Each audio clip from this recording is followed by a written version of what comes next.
People don't understand that, bro. They jump into relationship before friendship. They get intimate before they get to know. And that's why I say, man, you know, I used to, you know, when people, they get married so quick and it looks so good online. Everybody got that story. And you be like, not everybody has that story. You just think you got that story. What happened? No, this is of God. God wants us to be 6 weeks. God said for us to, listen, that's just, you want some sex. That's what that means. That's what that means. You just want to be held. That's what that means. That means this person fulfills your idolatrous desires. That's what that means. It doesn't mean that because you got goosebumps and chills don't mean God is in the building. It means that you want what you want. But people get into relationships through an infatuation stage and they don't even know the person. Listen, infatuation is blind, not love. Love is not blind. Love can see. Love got clear vision. Love don't need context. Love said love is honest. Love is both sides. Love says yes and no. Love is real. Infatuation says, we feel so good right now. This must be love. This must be what love feels like. This girl, I ain't never heard nobody, you know, talk to me like you talk to me, treat me like you treat me. But they forget when you're both on cloud 9, somebody's blind, because the red flags are their biggest when you're blind. You see that he's looking at somebody else. You notice that she kind of loose with the mouth. You notice it, but you're in love. You're infatuated. And what happens is that stage of 6 months is overrated. And people make long-term decisions from infatuation. Then when they get married, oh, you don't brush your teeth every night? I didn't know. Oh, you shower what? Once a week? I didn't know. I didn't know you was messy. I didn't know that we don't believe the same things. Like, yo, I'm working on a book right now. I can't tell you the title, but I'm working on developing worksheets for the courting stage. I'm working on, like, listen, I got a card game. I'm telling my business. I'm coming up with something, something that's going to help people think, yo. Like, I know couples right now they swear to me they in love. I'm like, man, I give it 6 months. Now Christians, they'll make it through because they're gonna be like, God put us together, and that's cool. God probably did, but chances are, not in that time frame. See, but I think people who choose love are people who are not really in love. People who reaching out for somebody is not warm in the arms of God now. But when a person says, you know what, let's talk. Let's be friends. That's why I be like, people be going on dates, they be kissing, they be having sex, and they get the chemicals involved. They get the emotions involved. That's what the Bible says, don't awaken love before it's time. Because when you awaken a beast, it's hard to put that beast to sleep. Because what happens when a man goes into a woman, when they're having sex, now all of a sudden, that's why sex was only meant for marriage, because you was only meant to form him. You was only meant to be one with him. And when you get all these people in you, emotionally, physically, personality-wise, memory, the devil understands, how can I get you in a moment of vulnerability to develop a memory that will get you so caught up in what you love that your future man has to always be compared to the men you had. Then the woman that you want to have, she's not doing it right because she was a freak, and this woman loves the Lord, you know what I'm saying? And she's causing you to wait. She's saying, I don't want to give sex. And now the man's like, you not trying to give sex? Let me put a ring on it so I can have sex. But when you realize that you have a life of lust, you effing her now. You're not making love to her. And what happens is now she's a porn star, and now you're trying to make her do things that she's not even flexible to do. And most people get so caught up in engaging in different things and not developing godly friendships. If God did not conceive it, I tell people, do not receive it. But most people don't want to consult God to see if he even started it. They just think just because they showed up, they think God did it.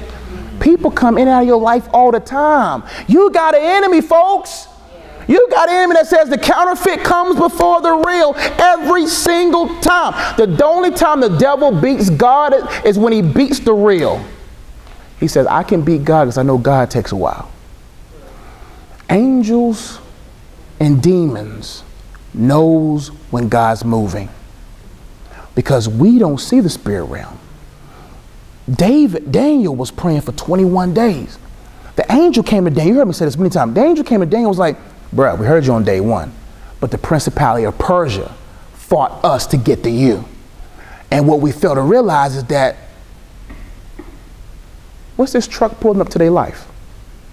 What these angels doing for this person right now? What is this? What's going on? Let me try to bust that bubble. Because they know the best way a human can disrupt, not saying I disrupt God's plan, that sounds so unbiblical. What I mean, disrupt their life is to get them in sin.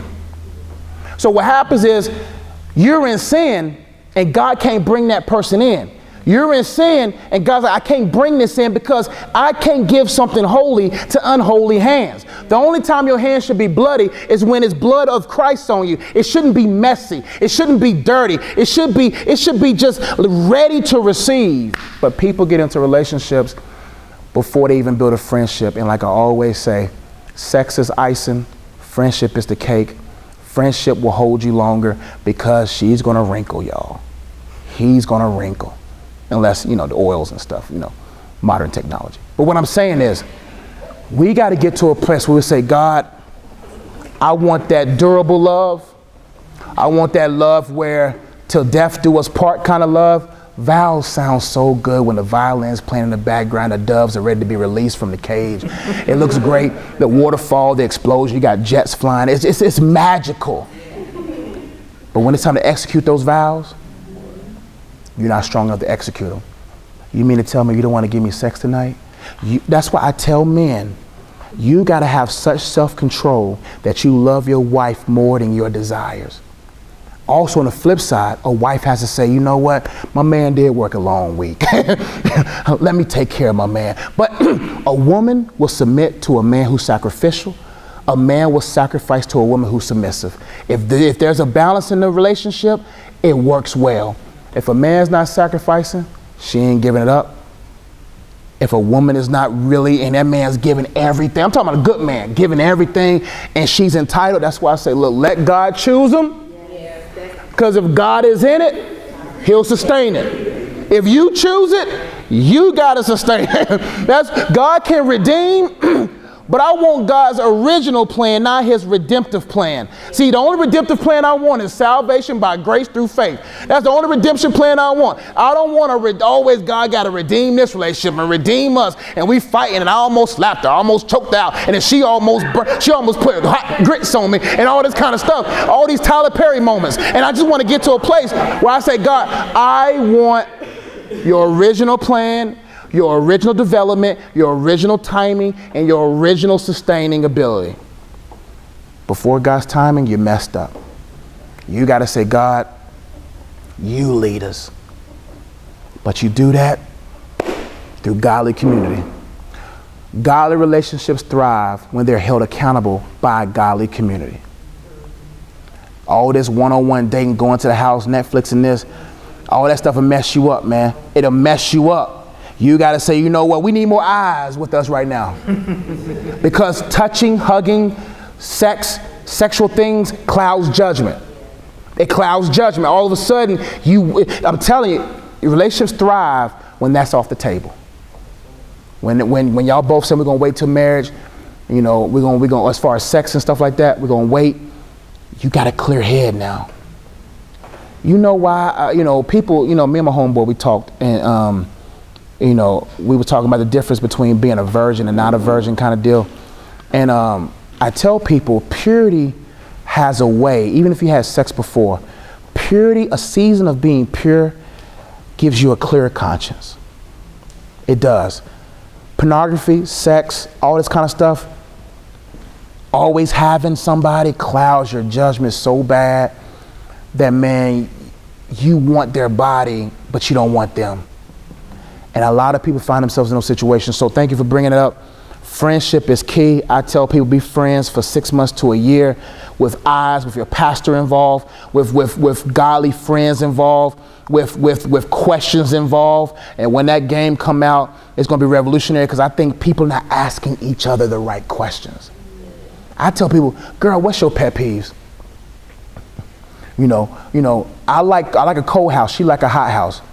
We got some discussions to make. You know what I'm saying? When a house is hot, I ain't Josh. You know what I'm saying? It's a different type. So a therapeutic bed where my side is cool. As now you know how to spend your money to keep peace in the home. Because now you know her pet peeves. You know his. I'm getting my game too much. I'll stop right now. It'll be available soon, 2018.